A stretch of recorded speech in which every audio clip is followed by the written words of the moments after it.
Wait,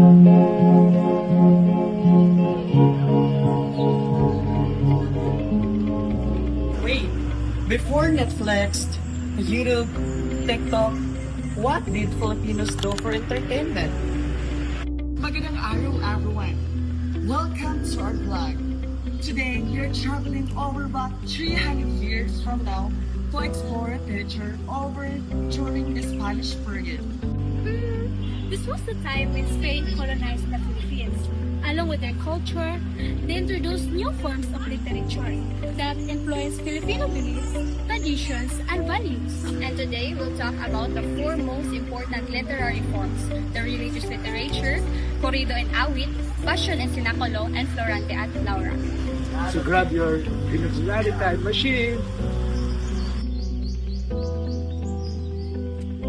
3, 2, 1, let's go! Our first stop is religious literature. When the Spaniards arrived, one of their biggest goals was to spread Christianity.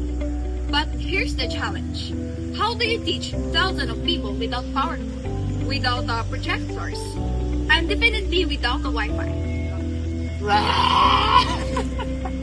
So they used literature. There were prayers, catechism, novenas, sermons, and stories about the life of saints to teach the Catholic faith. Religious literature wasn't just about religion. It also taught good morals, discipline, kindness, and faith in God. Fun fact, the very first printed book in the Philippines was Doctrina Christiana in 1593. Corrido and awit are narrative poems that tells exciting stories about heroes, princesses, battles, and romance.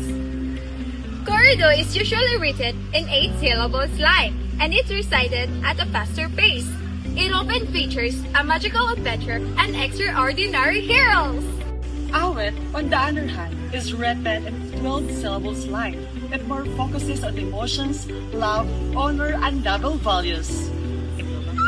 Now let's move on to one of the meaningful traditions during the Holy Week. The Passion, a love poem that tells the life, sacrifice, death, and resurrection of Jesus Christ.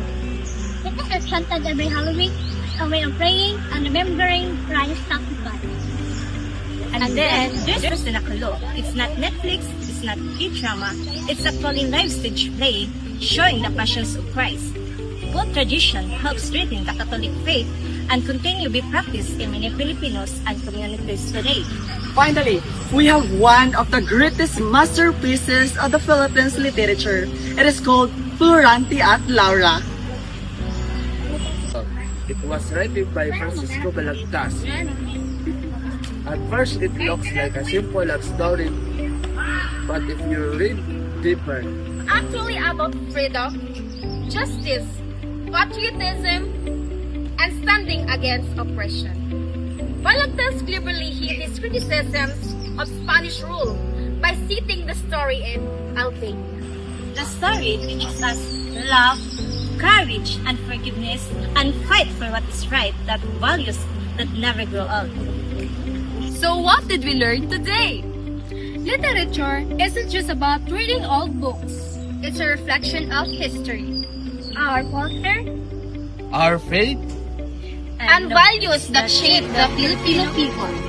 From religious literature to corrido and awit, from Passion and Sinaculo to Florante at Laura, each literary works remind us where we came from and why our history matters.